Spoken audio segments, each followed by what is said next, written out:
Baiklah, di sini saya akan menjelaskan mengenai kondisi kehidupan Indonesia pada awal kemerdekaan. Secara politik, keadaan Indonesia di awal kemerdekaan itu belum mapan, terjadi ketegangan, kekacauan, dan berbagai insiden.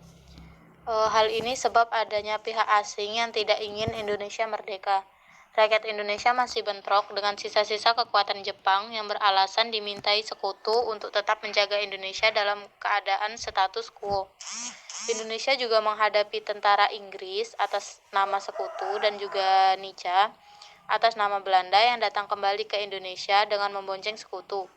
Pemerintah negara Indonesia sendiri sudah terbentuk beserta alat-alat kelengkapan negara, tapi masih kurang di awal kemerdekaan. Jadi kondisi politik Indonesia pada awal kemerdekaan itu masih belum stabil, mengingat adanya perubahan dan perkembangan yang terjadi pada masa itu. Ketidakstabilan itu disebabkan oleh beberapa faktor. Yang pertama, adanya persaingan antara partai politik dalam yang berbeda ideologi untuk menjadi partai. Yang kedua itu gangguan keamanan dalam negara yang mengancam disintegrasi negara.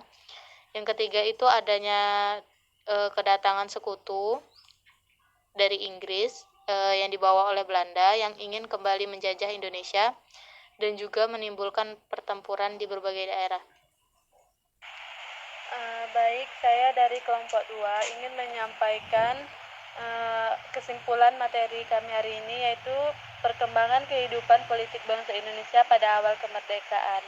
Setelah proklamasi kemerdekaan Indonesia, para pemimpin bangsa Indonesia terus berjuang memenuhi tatanan kehidupan berbangsa dan bernegara. Perubahan dan dinamika perjuangan bergerak sangat cepat. Indonesia memang telah merdeka, tetapi untuk dapat menjalankan organisasi kenegaraan memerlukan perjuangan dan pengorbanan. Dinamika perkembangan politik bangsa Indonesia pada awal kemerdekaan dapat kita lihat sebagai berikut. Pertama, terbentuknya negara Indonesia. Yang kedua, membentuk alat kelengkapan negara dan pemerintahan. Ketiga, pembentukan provinsi di seluruh wilayah Indonesia. Yang keempat, perubahan fungsi KNIP. Yang kelima, perkembangan keragaman ideologi dan partai politik. Serta yang terakhir, perkembangan keragaman ideologi dan partai politik. Terima kasih.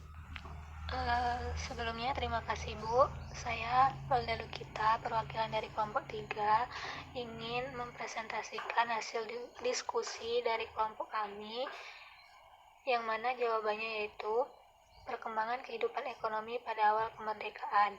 Keadaan ekonomi Indonesia pada akhir kekuasaan Jepang dan pada awal berdirinya Republik Indonesia sangat kacau dan sulit.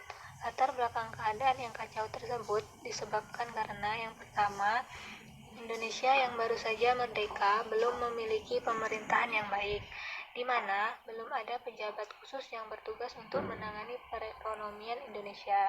Yang kedua, sebagai negara baru, Indonesia belum mempunyai pola dan cara untuk mengatur ekonomi keuangan yang mantap.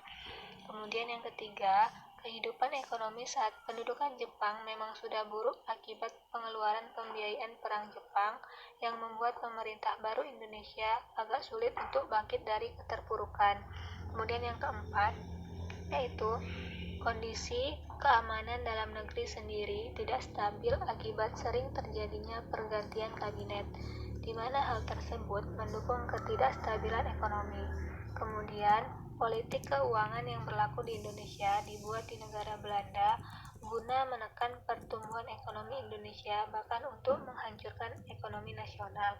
Dan yang terakhir yaitu Belanda masih tetap tidak mau mengakui kemerdekaan Indonesia dan masih terus melakukan pergolakan politik yang menghambat langkah kebijakan pemerintah dalam bidang ekonomi. Sekian Bu, terima kasih.